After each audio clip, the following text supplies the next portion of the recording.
Flying Aces is the Intamin hypercoaster of Ferrari World Abu Dhabi. For many, this is the best coaster in the United Arab Emirates. This is the sister coaster to Skyrush at Hersheypark.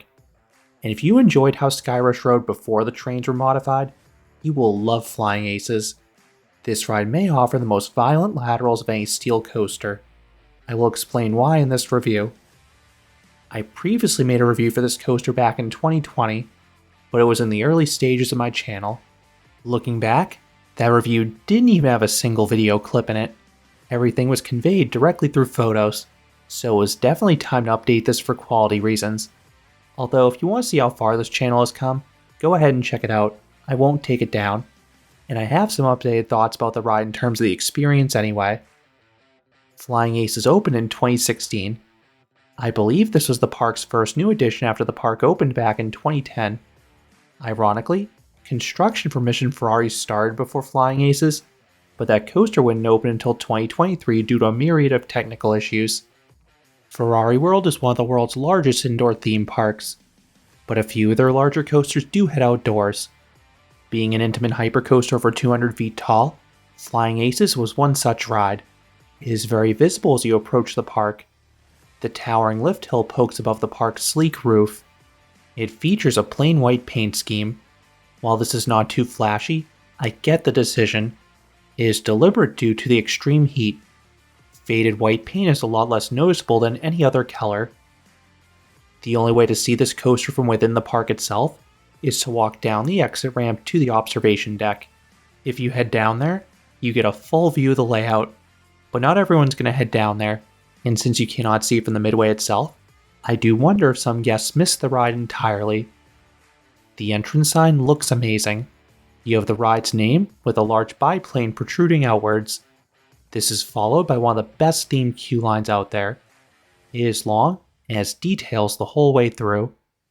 The ride is themed after Francesco Baracca, an honored Italian war pilot whose emblem eventually became the Ferrari logo. So the queue takes you back to World War I. You pass through these barracks full of physical props and an occasional screen. Fortunately, I found some video recorded by others to show it, because I've never been able to take my phone in line. All your belongings must go in a locker before you enter the queue. These are free, although the system is weird. A staff member opens a locker and locks it for you. You must remember that locker. When you return, you verbally tell the staff member the number of the locker and they open the door for you. A system like this requires trust and honesty, and since the UAE severely penalizes theft, people will not take the stuff of others. If this same system existed in the US, I am pretty sure people would take advantage of it to steal people's belongings. Now there are bins on the load platform, so I believe at one point you put your belongings there. I really wish the park allowed guests to still use these. The main reason parks move away from the bins is for efficiency purposes, and trust me, this park does not care about this coaster's throughput. This ride has some of the worst operations I have ever seen. There are 2 trains. Each train seats a max of 28 riders, as is comprised of 7 rows of 4. That part is good. However, I think the park always runs just one train. But the worst part is how long it actually takes them to load that train. This already is a long coaster. Station to station, it takes roughly 2.5 minutes. The crew can actually check the restraints at a passable clip. They just spend a lot of time waiting around. After the prior train returns to the station, it just sits there for 4 to 5 minutes on average. I witnessed this from a window overlooking the load platform, and from the waiting area itself when I peered through cracks into the station. This is not an issue where staff members are elsewhere doing another task, nor are staff members busy socializing or goofing off. They were just standing around waiting. It seems like a deliberate mandate to operate the coaster in this manner. I am guessing they want to intentionally limit the cycles for maintenance reasons. My guess is they want to limit wear on the cable lift or wheels. I think the latter is more likely given how the other Intamin mega coasters have had issues in the past with wheels tearing up, combined with Abu Dhabi's high heat. While many of the park's other coasters have low throughputs due to one-train operations and/or small vehicles, they at least do not have the extended delay in the loading process like Flying Aces. This process means a train cycles roughly every 10 minutes. This equates to an hourly throughput at most of 168 guests, assuming all the seats are filled. This is downright awful for a large coaster, so the queue moves painstakingly slow. I have only visited this park on quiet days, but it still is sported a 20 to 30 minute wait due to how it is operated. I shudder to think how long the line could actually take on a busy day. This is why it's worth considering Quick Pass, the park's paid skip the line system. This has two advantages. 1, it ensures you're always on the next train. 2, you get first pick of seats. Seating on Flying Aces is first come first served. In my experience, they do not let you wait an extra cycle if the seat you want is already occupied, so most times, the front row is grabbed by people with Quick Pass. It is possible to sneak into that row late if you're a single rider, but you're usually out of luck in a larger group. I far prefer the back row anyway. The airtime is superior there, but the most important thing in my opinion is that you get an end seat. That ties into the next thing I want to discuss, the trains. These play a major role into why Flying Aces is so good. And to tell the full story, I need to talk about this ride's sister coaster in Skyrush at Hersheypark. Traditionally, Intamin has used 2 across seating for their mega coasters, but they introduced a weird variant with 4 across seating in 2012 with Skyrush. They dubbed this a wing coaster. The leftmost and rightmost seats were placed over the edge of the track. Since you are further from the center of the track, this caused aggressive laterals anytime the train changed directions. This was especially true from 2012 to 2023 when Skyrush operated with the first generation trains. These seat molds had very low sides. This meant you had no lateral bracing on the turns, so there were many moments where my torso would be hanging over the side of the train. I loved how unhinged it felt. These trains also received a lot of criticism for their lap bar design, so much so that the ride was nicknamed Thigh Crush. The portion of the restraint that touched your thigh was a very thin flat bar. This put a lot of pressure on your thighs. Most coaster restraints sit closer to your lap, and they usually are wider to better disperse the forces. Adding insult to injury, the G's after the first drop were so extreme that the restraints would mercilessly staple guests. This is why the restraints on Skyrush were programmed to rise a few inches in the final brake run to provide guests with relief while waiting for the next train to dispatch. I also loved these restraints. I did not find them painful, and honestly, because of how minimally the restraints touched you, it genuinely felt like you'd be ejected from the train each time. While my thighs were firmly in place, my butt would be free to lift a few inches on each hill. When combined with the laterals, this was a contender for America's most intense coaster. It was one of my favorite coasters anywhere with these trains. In 2024, the trains were updated. The main selling point was updated restraints. These matched the shaping on Intamin's newest thrill coasters. If you're looking at UAE rides, they match what can be found on Manta at SeaWorld Abu Dhabi. However, they do not allow any upward give like the newer Intamin coasters. They firmly lock in place. These restraints are objectively more comfortable than the old ones, but they dampen the terrifying nature of the airtime. A lesser talked about modification was to the seat molds.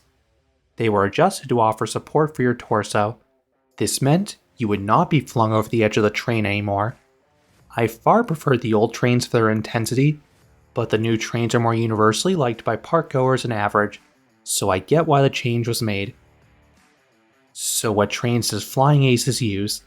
They are close to the original ones on Skyrush, but due to the criticism around Skyrush's old restraint design, Intamin modified the lap bar in Flying Aces. They are still overhead lap bars, and at first glance, they look identical to the old ones, but the underside was adjusted to be more contoured. This improved the comfort, while still holding you at the bare minimum. Then the sides are still gloriously low, which allows those ridiculous laterals as Skyrush once offered. Could these trains change in the future? Yes, but I don't think it's necessary. With the old Skyrush, many guests would return to the station in agony, complaining about thigh pain.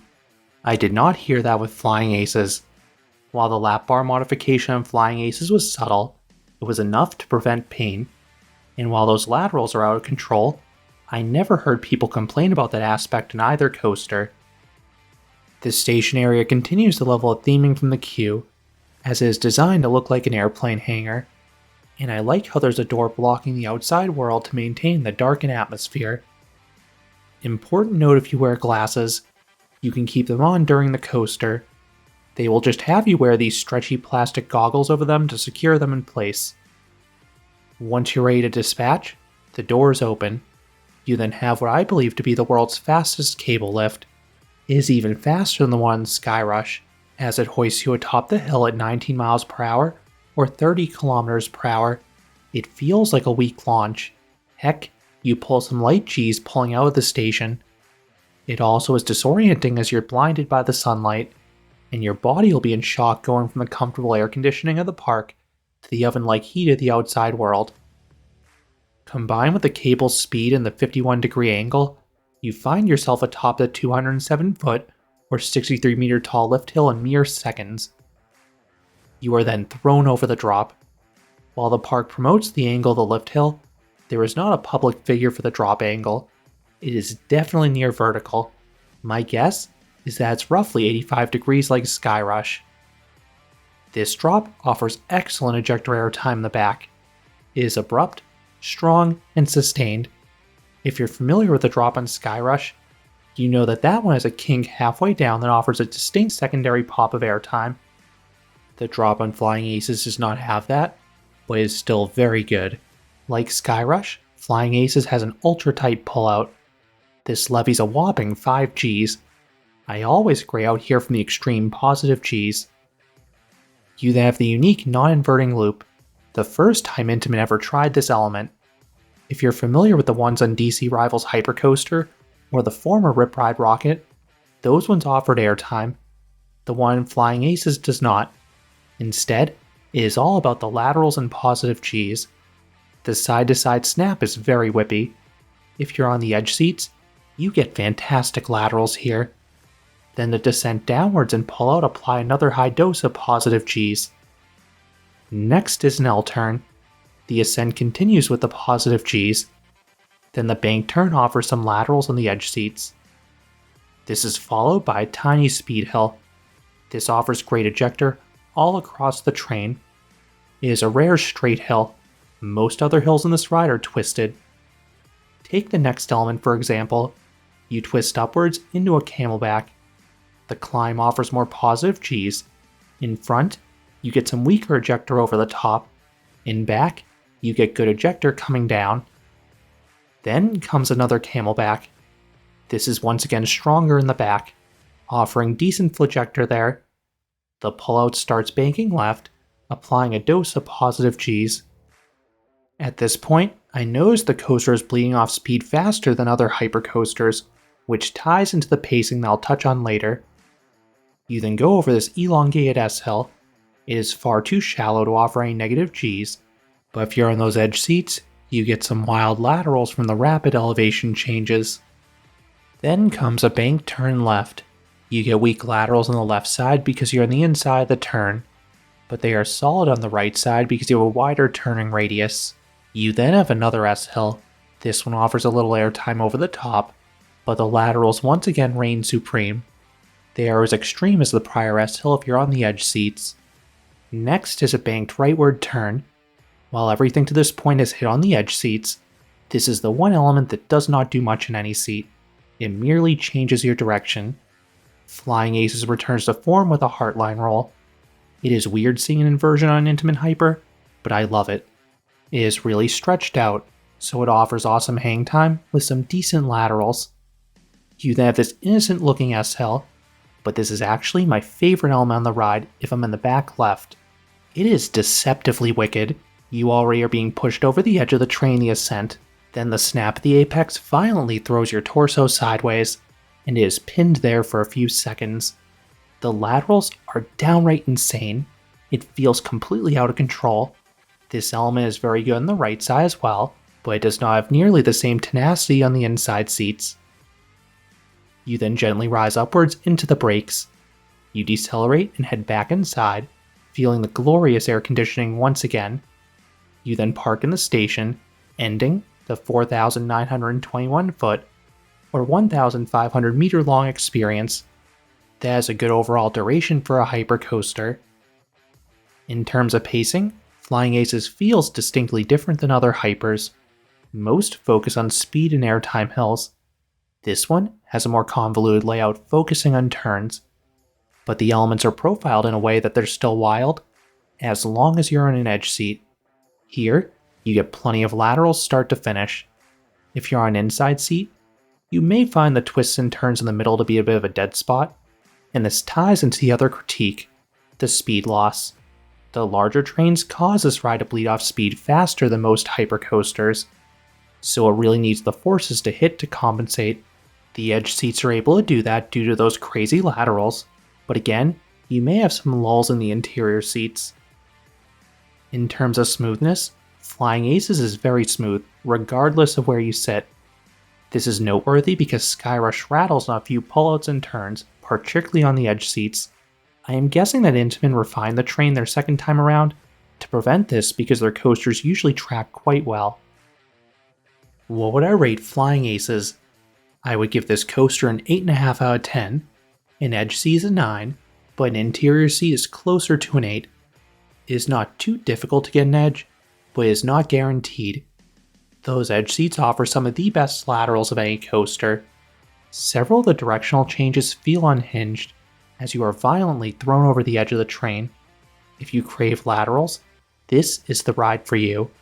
Then the first half is a few good airtime moments as well, but this ride definitely does not do as much in that department as other hypercoasters. Do I prefer this coaster or Skyrush? I prefer Skyrush with the original trains for the superior airtime, but I'll take Flying Aces over Skyrush with the current trains. Flying Aces feels more out of control than the current Skyrush experience. It also is a longer ride. Flying Aces and Formula Rosa form an incredible 1-2 punch at Ferrari World, so this park should be on any coaster enthusiast's bucket list. One final note if you want to experience Flying Aces. Ferrari World is a year-round park, meaning this coaster will typically go down at some point for an annual refurbishment. The park will list current and immediate closures, but they will not list them too far in the future. In my experience, Flying Aces tends to close sometime in Q1. In my first visit in February 2019, the ride closed just 1 week after my visit. I got very lucky. As I write this review in January of 2025, I see the ride is currently closed this month as well. Those are my final thoughts on Flying Aces, the Intamin hypercoaster of Ferrari World Abu Dhabi. What are your thoughts on this coaster? Let me know down in the comments.